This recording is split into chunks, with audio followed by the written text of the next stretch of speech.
Hello, everybody. Another episode. Thank you for tuning in. Before I start, just want to say if you're watching this on YouTube and you just don't feel like you have the time to watch the whole video, you can listen to it on Spotify and pretty much anywhere that podcasts are. So check it out there. Today's episode is with my friend, fellow comedian, Lucy Roche. Lucy is also a sex worker. And I was really interested and am really interested in just learning more about that.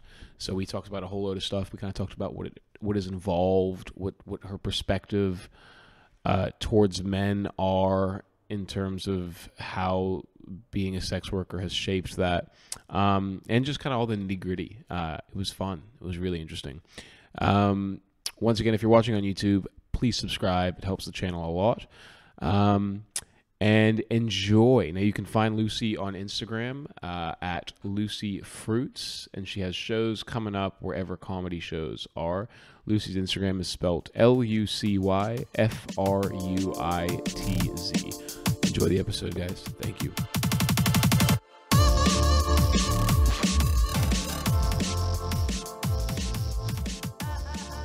Lucy Roche. Yo, you killed it last night.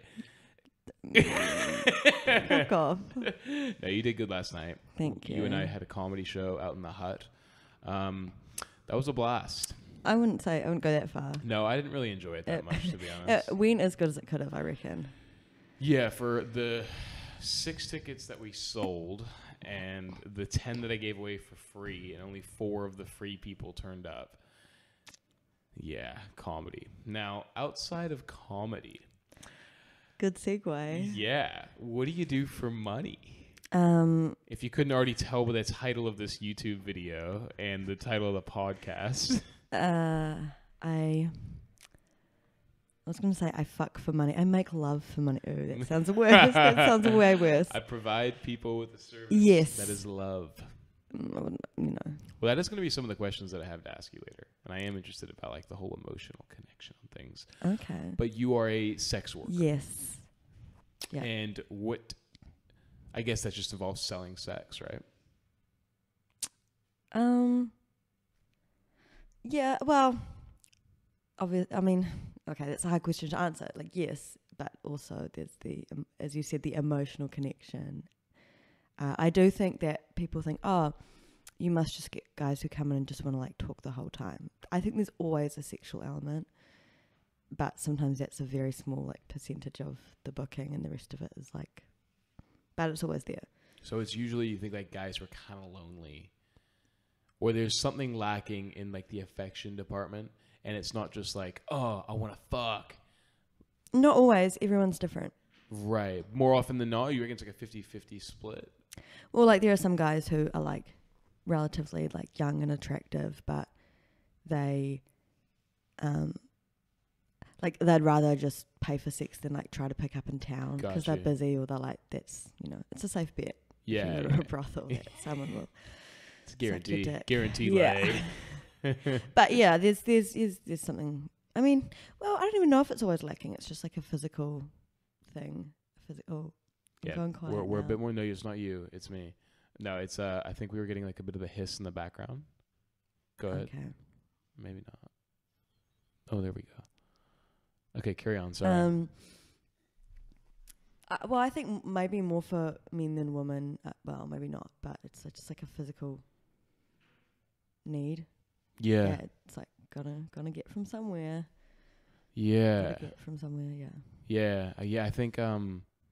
Yeah, I don't know. I don't really know, because like I know for me like affection's like a huge thing, but I don't like. Yeah. I definitely don't need it to the same degree, if that makes sense. But I guess everyone's kind of like varied when it comes to that. I guess it's a spectrum. Yeah, absolutely. Of people who can just do no strings attached sex, and that's super satisfying, and people who need to like be in a committed relationship before they even think about it. There needs to be a bit more authenticity maybe, or something. Yeah. Now what motivated you to get into sex work? Because it's a pretty unconventional career path.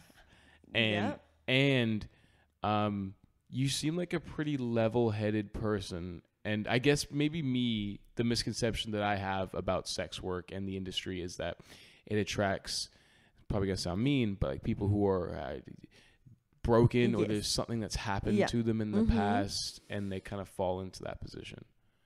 Yeah, well, I'm also broken. No, okay, right, yeah. No, I Just got into comedy. it because I don't know, like a lot of girls like know a friend who's already working, and they kind of enter it that way, or things like that. It's like super common. I feel like a third of the women in Wellington have like Who done do it really?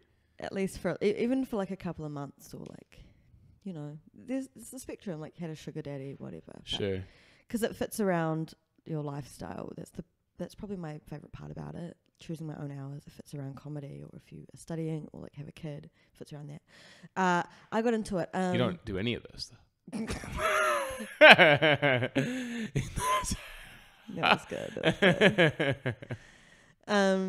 I got into it. It was something that I'd been thinking about for a while, and then when I was living in Auckland, I moved back to Wellington. And you're how old at this point? Like 20. Okay. And I was on the dole for a while, and then I got a job at a call center, and I was there for a week. Yeah, like, I've heard they're fucking awful call centers. Yeah, the turnover it's not for rate. me. yeah, and I was Jesus. just bad at it, and it was, like, and then my boyfriend at the time like dumped me, so I was like, I was looking online for like a normal quote unquote normal job, but an ad for this place popped up, and I was like, okay, well, I'll go to an interview and like see what happens. Long story short, here I am today. Nailed the interview. No, well, I ended up working somewhere else, but Okay. So you go in and they just like meet you for coffee. They just want to like get a sense of like who you a are. Formal job interview, who you are, if you are I guess attractive enough, or just to make sure you're not like on meth, things like that. What does the interview look like? Is it kind of like, are you willing to do this? Well, I can't even remember. It was ages ago, but yeah, they kind of just obviously Have a chat. You know what you're into. Just get a feel for somebody. But they'll explain sort of what it's like if you've never worked before, and yeah. And so you go. Was the first time kind of scary? Absolutely. Yeah. I was like, I don't know how I'm gonna feel after this. Am I gonna feel like I was raped for money? Da da da. Right. And usually, places will get like nice regular guys that they know won't try to do any weird shit for the new girls. But I just saw this guy, and it's fine. Yeah. Yeah. How I guess how has working in the sex industry kind of shaped your opinion of men? Because we talked about this outside of the podcast, where I was like, are you kind of jaded? Yeah. Honestly, I think I would be jaded anyway. Like a lot of women who aren't in the sex industry are still pretty jaded on. Yeah, I mean, you see all kinds of people. Yeah, I don't know if it made me more jaded, or maybe it made me more, but I would have always maybe been a bit jaded Right. about men just from, outside of work experiences. And what does your work-life balance actually look like? So do you work like 3 times a week? Yeah. And that's enough? Super small. I mean, like I could make more money if I wanted to, but I'm too lazy. Right. So it's nice to just be able to work a few hours and like cover all my expenses, and then if I want extra money, just go in. So everything's in cash, and so it's not like you get paid once a week or once a fortnight. It's like cash in hand. So it makes me pretty bad at like budgeting and stuff, because it's like, oh, I need money. Fuck, I'll just go to work and get it. Like, Sure. And is it like, so is it literally like you work a few hours a week? Yeah, I don't know how girls work for like 10 hours or like. Some of them do that. Yeah, and A it's day? a choice. I know some places kind of make you do mandatory shifts, like length is. Sure. Not where I work. But yeah, like some of them do 10 hours a day, although a lot of that would be sitting around. But if you're busy, like I would just be real snappish. Sure. Snappy by the end of it, so I only see like a few. And so if you like wanted 3 or 4. If you wanted to, so he's 3 or 4 a day, and that's in the span of 10 minutes. That'd be me. Yeah. Well, yeah, no, I think if somebody wanted to work 40 hours a week as a sex worker, how much money could they just be racking it in? Oh, raking it in? Raking it in, racking it up. I was thinking like stacking racking racks. it up or raking it in. Yeah, yeah. Gavin learns street slang. You'd make heaps. You'd be loaded. I reckon as long as people want to come and see you. Sure. Like the whole time. I imagine it'd be so physically draining though. Yeah, I couldn't. It's more emotionally draining, I think. Yeah, you think so? I mean, sometimes you have days where you're like a bit raw. Yeah, of course. By the end of it, but it's more emotionally draining because every new person that comes in, it's like a reset. Like, what do they want me to be like? Right.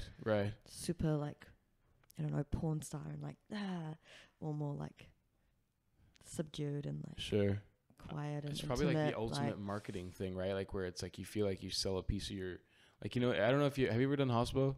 This is the only thing that I can really draw an equivalence to. Is like when you're doing hospital, you're like, hey, you have to be fake happy. And when you're fake happy, it's the most emotional labor. Yeah, absolutely. Emotionally draining, whatever the hell. I'm sure it's like just like that. But it's like just the more depths of your soul. Maybe. I mean, some people are like nicer than others. Some it's like you can kind of be a bit more yourself and like build up a relationship and a rapport with them. Sure. And then that's a repeat business. Yeah. Nice. Yeah, you've had a big night last night, didn't you? I'm sick. I have a cough. So can you describe like the place, not the actual place, obviously, but like, cause you're not on the street, right? No. Right. So there are like 2 models for brothels. One is like a parlor where guys just walk in off the street, you know, in the middle of the night, I guess, often like drunk, didn't get laid in town. Mm-hmm. I'm just like generalizing here. And then they can meet all the girls who are available and be like... And that's what you call a parlor? Yes. Okay. Like, and there's a bar, but you can't just hang around drinking. You have to like, you know... Yeah, it's like, I heard they make a great martini here. Yeah. Pick a girl and go off with her. I'll have her shaken, not stirred. Sorry. Heyo. Anyway. A virgin martini. Yeah. Yeah. And then I work at I don't know, I guess an agency. Maybe it's the same thing. I don't know what you call it. But where you have to make an appointment and then you only see the girl that you've booked and like go in the room. It's more like discreet. It's not like a big flashing sign saying right. brothel, like yeah. Bang Shack. And the Bang Shack. How do you know the name? And I work like we're open from like morning till like midnight. Like so I work during the day. It's not like and you were telling 4 me p.m. till 4 a.m. Like it's like my drinking time. Do you think yeah, are you more, because what blew my mind is you were like, yeah, we get a lot of guys who come in on their lunch break for work. Honestly. Suit and tie. Yeah. I just couldn't imagine like you're at work and like Jeff from accounting's like, oh, I'm gonna go get some seafood. Special on the seafood taco. Most expensive seafood ever. Yeah. Yeah. That's insane. That's so okay. What is the exit strategy? Because this is what I think about, like, because I feel like when You it sound comes, like my parents. well, no, I'm genuinely curious, right? Because like, and I know fucking coming from a comic who doesn't make jack shit, it's not really viable advice or anything, but it feels like in the industry of where your body is the product, there's a finite time, right? No, I don't think so. Okay. Like there are women, you know, doing it in their 40s, and Mm-hmm. I mean, maybe they'll get less work sometimes, but there's, you know, some guys like the whole MILF Sure. thing. So I don't think it's that specifically. I don't think it's Or is there an exit strategy? Do you see yourself doing this? long term. No, I mean, I definitely I feel like I'm getting too old for this shit at 26. But there's no reason that I would have to stop except for my own choice. Totally. Yeah. And There's like granny porn out there and shit. There's a market for it. yeah, that is 80-year-old woman. It's such a niche, but I guess the more niche you get, like the more you can charge. Yeah, less clients, but more. Yeah. You're the only one who's, I don't know. Who's But doing my that? point is, yeah, it's not about that. It's just about getting like emotionally burnt out, or Mhm. you know, I think a lot of people meet someone and then they're like fall in love, and it's like, I don't want to have sex with anyone else but you, and you know, you don't want me to do this, like. Yeah. Yeah. I mean, how do you like differentiate between having sex with a client and somebody you care about? Because you were telling me they're just two very different things. Yeah, to me they're different. It's like, it's frustrating because it's like it's hard to explain, but it's just like in my head. It's like if you saw, I don't know, I'm someone who really needs like an emotional connection to have a good time. Okay. Like, well, not have a good time, but like To get it's something a out lot of it. more meaningful, and usually more enjoyable when like you're into someone. So yeah. Is the sex enjoyable when through work? Sometimes, yeah. Do you ever feel like I always like, yeah, think about like someone that I'm into at the time. Like, yeah, right. That can get me in the mood. When, you Yeah. know, it's like Zac Efron. Sure. That's just mine. Yeah, fair enough. Yeah, that's yeah, I think I can kind of, I guess I can yeah, I can see that. Yeah, is it does it really does just feel like it's just business when it's like a client's coming in? I mean, I don't like form like romantic attachments. Do you ever, To is clients. there like a care? Like, is there like a... Of course. I think I'd be like a terrible like nurse or a teacher or like a retirement worker. I don't have a great nurturing bedside manner in that way, but I do think I'm good at my job at being able to make these guys feel comfortable. If they're like nervous, I'm like, don't be. Things like that. So there is like would you say it's more like a maternal kind, and then not like I like I think I know, but like a maternal, like you are caring for the individual rather than it being like a do you know what I mean? Like, yeah, if that I makes kind sense. of get what you mean. I definitely wouldn't say maternal. No, not maternal. And it varies from client to client. Some of them Stepsister, suck. And like, yeah, right, relationship, yeah. you know? Nurturing stepsister. I mean, it varies from like person to person, but it's always quite like an endearment, maybe. Like, especially when someone comes in and they're like visibly nervous. And like, Sure. I'm nervous. I'm like, oh, it's okay. Yeah. I'm here for you. Like, what do you want to do? Yeah, right. Yeah. Would like, so you've never fallen in love with like a client? No, I know. I mean, I've known girls who have. Right. So they ever have like that relationship? you can avoid the awkward first date question if they have met you that way. Yeah. Like, what do you do for work? Comedy? Is that believable? To be yeah, isn't that kind of shit where it's like full-time sex workers more believable than just like in terms of being able to survive? I mean, I think know? there's a huge increase of sex work for that reason. Do you think just Cost of living, and like, why would I want to work like the general I, Sure. want to work like 12 hours a day at a cafe and get like treated like shit when I could just work like 4 hours a day and make double the money or whatever. I don't know the maths on that. What were we talking about? Oh, really falling in love with clients. No, sometimes you get like cute ones which not very often. Like most of the clients are like older than me, and I'm usually just attracted to people my own, like a similar age. Whereas some girls like really love like older men. It's a spectrum, but sometimes you get like cute ones, and then you like realize pretty quickly why they're in here, which is funny. No, I've never like fallen in love. Never fallen in love. I know some people have, but yeah. Do you think is there like within, what is the typical demographic of girl that you see entering into sex work? Is it really just any and everybody? No, at least where I work, I guess. I mean, there are the occasional like older women who enter it like for a second time, or have got back into it. It skews very young though. I would say, like average age like 20. Some people like straight out of high school, kind of thing. Like I started when I was 20, nearly 21, which. Yeah, and I'm 26 now, which is like practically ancient for sex worker terms. But there are a couple of us veterans, mid-20s. But yeah. Do you think it's healthy to be getting involved? I mean, have you seen any negative side effects for you being involved in?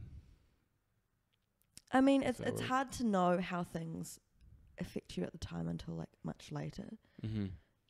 My opinion of sex work has probably changed since I started like 5 years ago, and how I view things, because it's like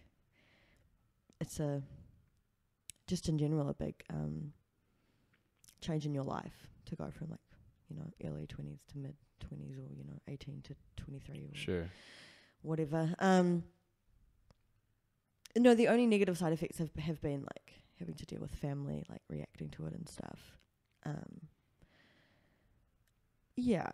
What's that conversation like now?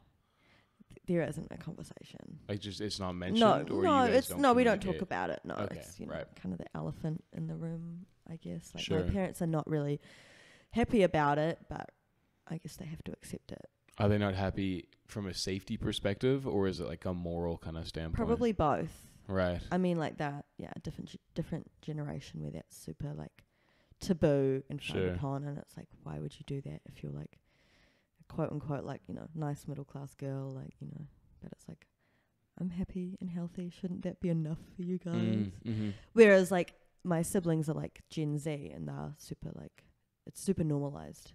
Totally. I mean, I think you maybe too normalized in some ways, but that's open about it. It doesn't bother them at all or anything like that. I don't think I would accepted. Yeah, I don't think it's like it's too normalized. I don't know if you really can get to a point where it's too normalized. I think it is. You think so? I would argue it is. When you say too normalized, well, not too do you mean glorified? Because too normalized. Yes, that's where I think a better word. Issue. Yeah, where it's like rose tinted, glasses. It's not for everyone, and it's not like there's all these stories like, I just made $10,000 from this guy, and all he wanted to do was like suck my toes for 20 minutes. It's like, that's not a thing. Sure. It's like people trying to get like a sugar daddy and not realize like, no, he's going to want to fuck you. Yeah, right. And there's all sorts being of super naive about things, and I think the normalization brings about a conversation that we can have about it where it's more honest, Yeah. And I think that's like, you have been like very open about it, and I think it allows for conversations about it to take place. But I think, you also have to take the good with the bad. Like, you are able to work X amount of hours a week, which is freaking awesome for your lifestyle, but also recognizing that there are risks, Yeah, absolutely. Do you feel safe working as a sex worker? Yes, you do. I do. At a brothel. And I know some girls prefer to work independently because it's like you get to keep all your own money. Is it significantly more working independently, or? I don't know. I'm not sure. I've never Okay. done it, but they like want to do it for that reason. But I would feel safer working at a brothel where they have like a database of all the guys, and so a lot of them have notes. Like, this guy's like kind of rough. Do you want to see him? This guy has been blacklisted by a couple of girls, things like that. If you get blacklisted by like a lot of girls, then obviously you just get banned because there's obviously an issue there. But some people have different preferences of what they can handle, like emotionally or physically. So yeah, we all have our own people that we can be like, nah, I don't want to see him. Sure. Things like that, which, you know, if you're a barista or something, you don't have that option. You're like, oh, Yeah, but it's different interaction, of course. Person comes out, of course, but although I did blow a guy when I was a barista. I'm joking. Yeah.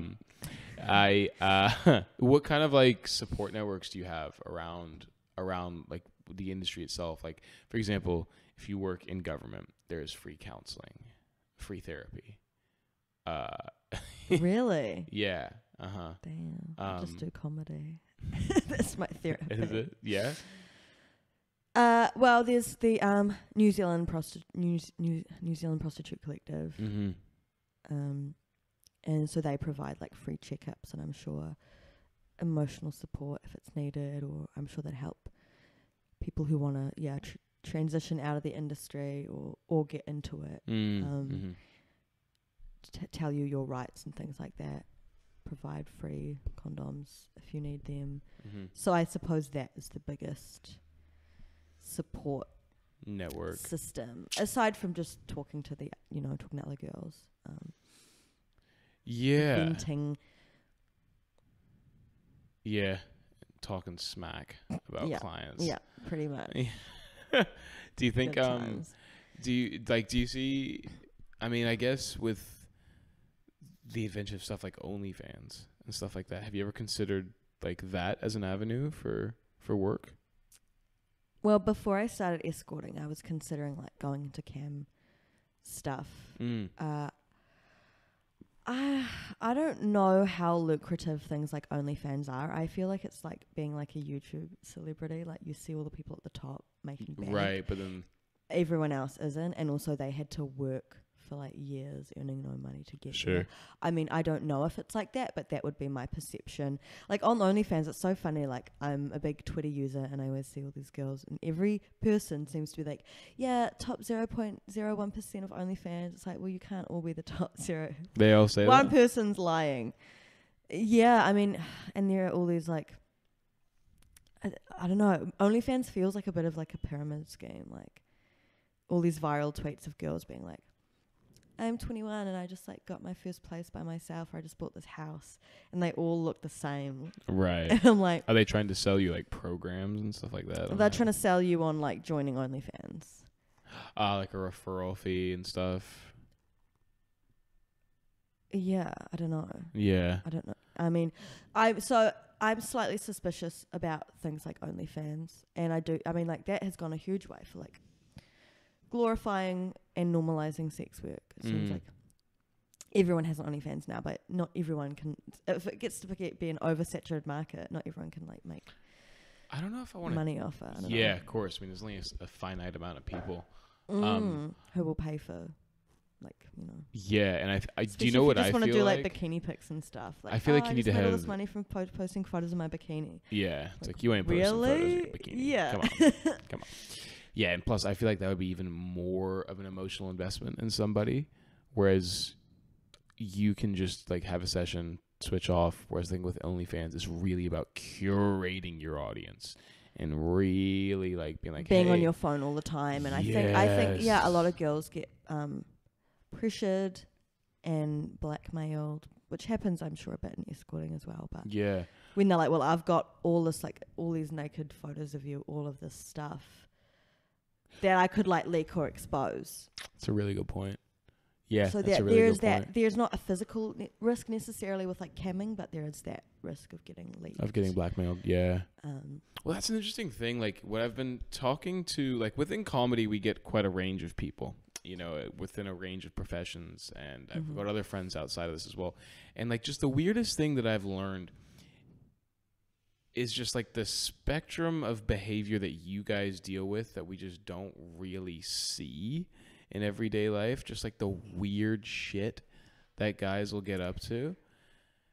Just stuff that's like, I don't know, I have a friend who used to work door at a strip club, and just the things that she would tell me from guys, and I'm like, who the fuck are these guys? Yeah, I know. You know what I mean? Then you're like, oh, this is a normal fucking I know, person. walking around, you don't even know what people get up to. Yeah. Yeah, it's the most surreal fucking thing. Mm-hmm. So bizarre. Fucking Christ. Yeah, I mean, sometimes it's a negative, and other times it's like, well, everyone has their weird thing. I try not to be judgmental, Sure. of course. What's the weirdest thing? Do you want to talk about that? I don't know. I don't know. Okay. Fair enough. I'm trying to think. I don't get a lot of like, but some people are really into, Anyone ever dressed up as like a furry? No, I've never seen that. The worst, I Imagine if like a guy just walks into a parlor just dressed as a furry. Yeah. Hi, I want that one. It's got the fox furry outfit on. No, I ain't never seen that. The worst is probably when it's like they want you to dress up or be like a young like a younger. Yeah. Mm-hmm. like a young teenager or whatever. Or young. Does it ever go like younger than that? What do you mean? Like, are they like, I want you to? I'm sure, yeah, some guys would, and it's like definitely like a moral issue where you're like, well, at least you're paying for it with like a legal adult, but do you really want to be encouraging this behavior, or would you feel like? Yeah, is it encouraging? I don't know. I don't know if I've ever had that sort of experience, but I know, girls who are like, oh, it was too weird. He wanted me to do this, or pretend to be his fucking daughter, or like, yeah, fuck, man, that's weird things like that, which is like pretty. Well, those things go under the umbrella of having more open and transparent conversations about sexuality and sex in general, because I think there's the issue with pedophilia and stuff like that is, at the end of the day, it is a sexual preference in someone's head, right? And it is not. You don't think you think it's conditioned? Well, I guess if you look at the way that, nonetheless, this individual's having those thoughts and those desires, right? Mm-hmm. So you can't not ignore that. There definitely needs to be some kind of program or facility, or not facility, yes, program or something that these people can go to talk about those desires and have them addressed, rather than bottling them up and shoving them in the corner and then just punishing. Yeah, I mean, there is a huge conversation about whether it is a medical condition, like, and then you get down sort of like possibly problematic, where you go, well, it's just like being gay, like your brain is just wired differently, and it's obviously, for obvious reasons, people don't want to be compared to that because they like other men or whatever. Well, let's not even use the gay analogy. Let's just use the analogy of like, I like people with blonde hair. Right. Like, I have a preference towards that. Now, the issue with that preference is when you start acting on it, then it becomes a real problem. Where when it comes, not with blondes, but with with kids, you know what I mean? Yeah. With that, there needs to be.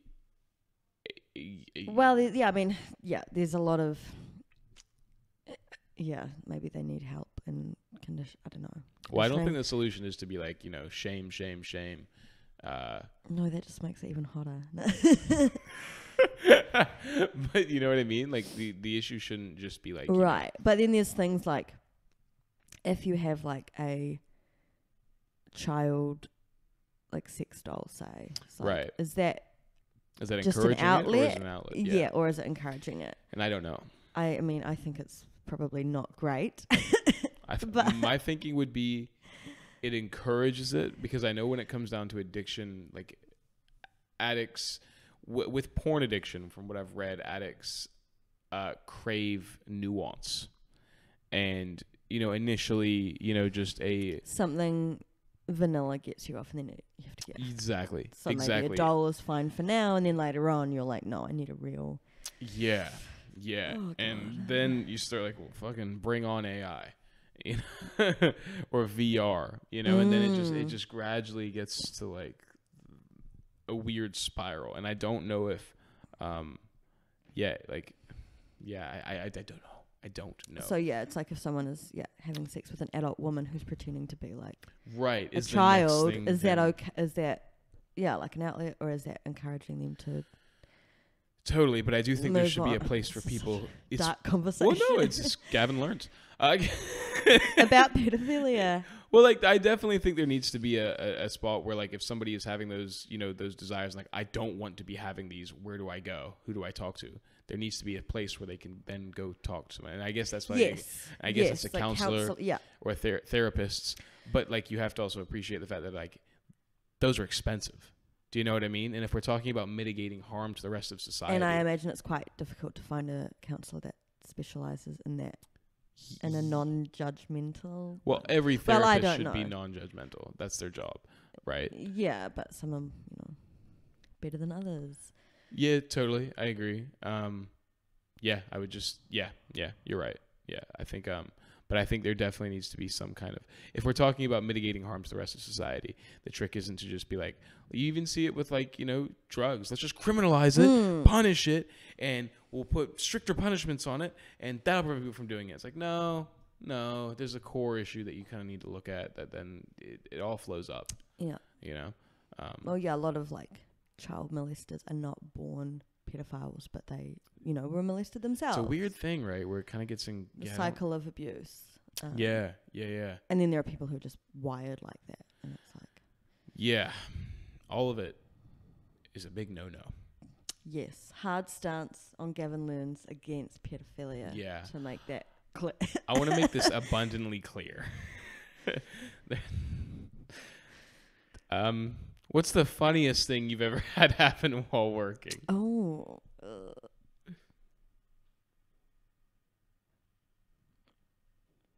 I feel like I'm on the spot. I can't think of anything. I'm sorry. That's okay. I'll make something up. I'm a comedian. Nah.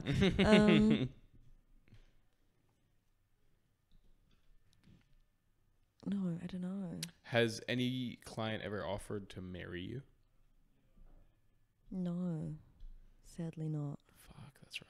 Yeah, I know. That's sadder than the pedophilia stuff. I know. Have you ever offered to marry a client? No. Do you see people transitioning from like stripping into sex work, or are they very isolated? Yeah. Or vice versa, and a lot of girls do both as well. I think the stripping mentality is very different, because it's like no touching. Sure. And there's do you think there's a lot more booze involved in the strip contest? It depends what time. Like at a parlor, I mean, if you work late, I imagine there's booze. But where I work, there's not a whole amount of like alcohol and drugs, and I don't like working if I'm drinking. Sure. Because I want to be in control of the situation. Things like that. Scariest thing that's ever happened. Okay. Okay. Do you want to tell a story? When this was scary in like a different way. I was seeing a client who was overseas, an older gentleman. So you flew overseas? Yes. Whoa, he paid for the ticket? Yes. Wow. I don't want to like sort of expose him. I don't really want to like get into it. But yeah, like I've been overseas with this. And he was a Kiwi guy who lived overseas, so we were like a little care package from home. So he'd fly like a couple girls over.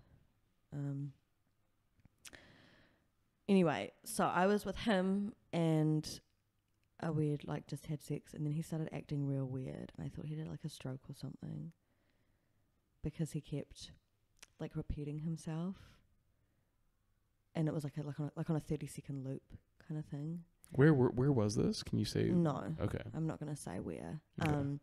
The country? Can you say the country? No. Okay. It wasn't. Yeah. Nowhere super nice. I'll say that. Okay. Australia. And so then I was like, oh my gosh, like, I have to, like, call someone, Sure. call an ambulance. And we went, they finally showed up and we went to the hospital and they couldn't find anything wrong with him. And I was like, oh my gosh, now, like, if he doesn't improve, we're going to have to, like, call the New Zealand embassy and, like, his family and stuff. I was like, can you not? And, like, they were questioning our relationship, like, looking at me like, how do you know him? Are you related? I was like, and I'm a friend. And would it was it a have country. been a legal issue if you were more than if you were doing If they what you knew were their doing? nature. Yes. Yes. Okay. Definitely not that kind of place. But luckily he was fine the next day. It was and they found a term. There's a term for it, and it's not super common, but it's just like a little. Is it thing. in Asian? I'm joking. Is sorry. it a what? Is it in Mandarin? I'm joking. I'm just trying to figure out the country. Oh right, Yeah. I see. I'm joking. I'm sorry. I'm just trying to carry on. But yeah, so that was definitely scary, like having someone have like a medical emergency when you're in a foreign country, and like, what happened? Was he just repeating? What was he? Do you know what he's saying?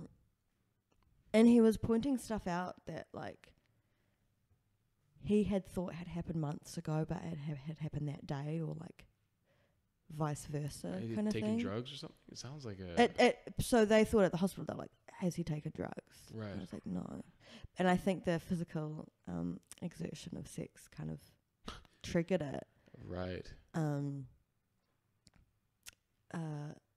Yeah, but it's just one of those things. And then it was all good? It was fine the next day. Yeah. Okay. He recovered. But at the time I was like, oh my God, like what's happening? Mm-hmm. You're away from home.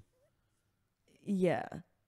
In this like weird place with this guy. So that was, sorry. No, you're good. Did Did it disconnect? Are we good? Yeah. We're good. I did something. I can't hear myself anymore. Oh, really?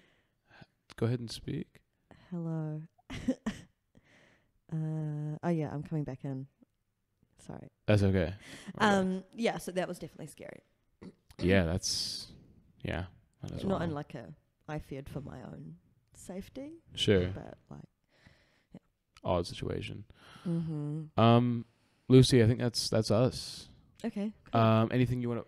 Oh, geez, now I've just unplugged my headphone. Anything you want to plug, promote? I don't know when this is gonna go out. Come watch me do comedy. 3 weeks. Can't pay me for sex. No. Come back. I make more money on the sex. Wow. Yeah. Instagram. Do you want followers? Follow on me Instagram? on Twitter at Lucy Fruits. Spelled like with a Z, Juicy right? Fruits. On Twitter, it's with an S. Instagram, it's with a Z, because some motherfucking bitch has that name. Doesn't even use the account, probably. Yeah, follow me on Instagram, Lucy Fruits. Yeah. Cool. Thanks, and peace.